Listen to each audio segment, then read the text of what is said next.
Bismillahirrahmanirrahim. Assalamualaikum warahmatullahi wabarakatuh. Di sini saya Resha Hanalhan Humaira, berinduk mahasiswa 120208042 dari kelas 4B akan menjelaskan mengenai etika interaksi edukatif guru dan peserta didik di kelas.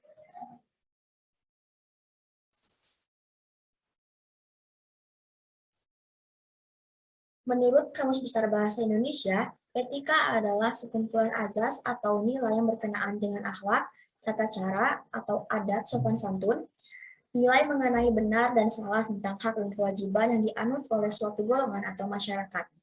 Etika pada hakikatnya merupakan dasar pertimbangan dalam pembuatan keputusan tentang moral manusia dalam interaksi dengan lingkungannya.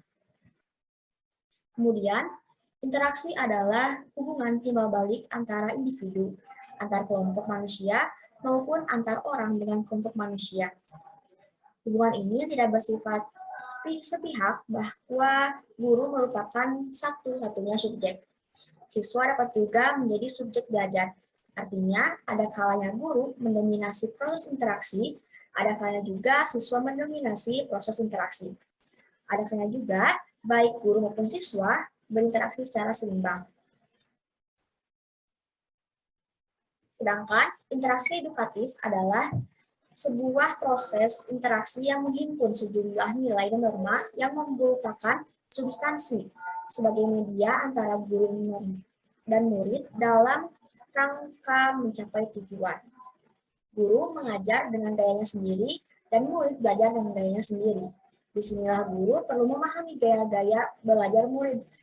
Kesinambungan antara gaya-gaya mengajar guru dan gaya-gaya mengajar murid akan membantu guru menciptakan suasana yang kondusif dan efektif. Kemudian, faktor-faktor pendidikan yang mempengaruhi interaksi. Yang pertama, adanya tujuan yang hendak dicapai. Kemudian yang kedua yaitu adanya subjek manusia, yaitu guru dan peserta didik yang melakukan pendidikan. Kemudian yang ketiga yaitu yang hidup bersama dalam lingkungan tertentu. Kemudian yang keempat yaitu menggunakan alat-alat pendidikan untuk mencapai tujuan. Selanjutnya, etika interaksi edukatif guru dan peserta didik di kelas. Interaksi edukatif pada umumnya berada dalam ruang kelas, dan guru mempunyai peranan yang penting.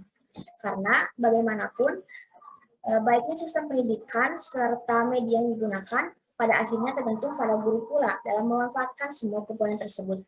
Guru yang profesional dan kompeten akan lebih mampu menciptakan belajar yang efektif dan lebih mengelola kelas, sehingga hasil belajar siswa berada pada tingkat optimal.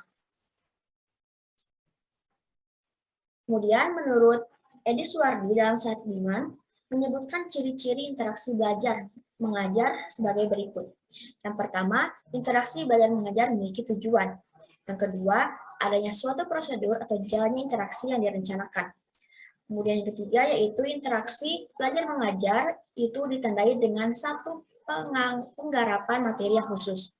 Lalu yang keempat ditandai dengan adanya aktivitas siswa baik secara fisik maupun secara mental aktif.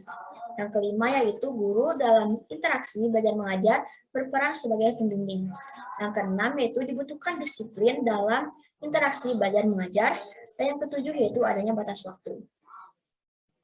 Lalu menurut Freire, etika pendidik secara umum yaitu yang pertama, bersikap mencintai, yang kedua, memberi petunjuk atau saling mengarahkan, atau disebut dengan directiveness, lalu yang ketiga yaitu tidak melakukan sloganisasi, yang keempat, kebebasan, yang kelima, humanis. Lalu, etika peserta didik dalam pandangan Freire, yaitu yang pertama, bersikap kritis, yang kedua, bersikap dialogis, yang ketiga yaitu menentukan sendiri bahan yang akan dipelajari, dan yang keempat yaitu kerjasama. Hubungan guru dan peserta didik dalam proses pembelajaran merupakan faktor yang sangat menentukan.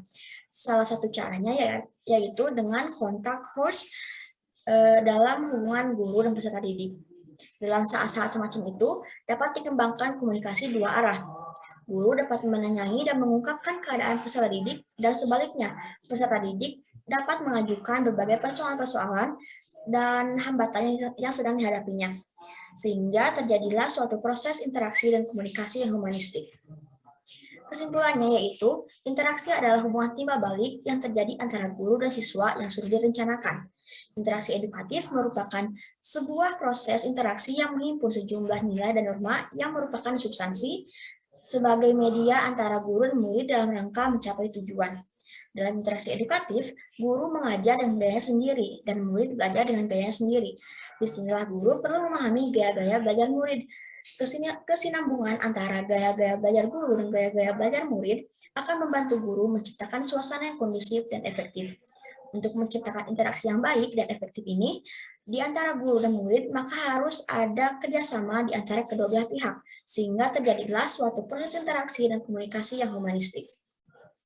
Mungkin cukup sekian yang dapat saya sampaikan. Mohon maaf bila ada kesalahan. Terima kasih atas perhatiannya. Wassalamualaikum warahmatullahi wabarakatuh.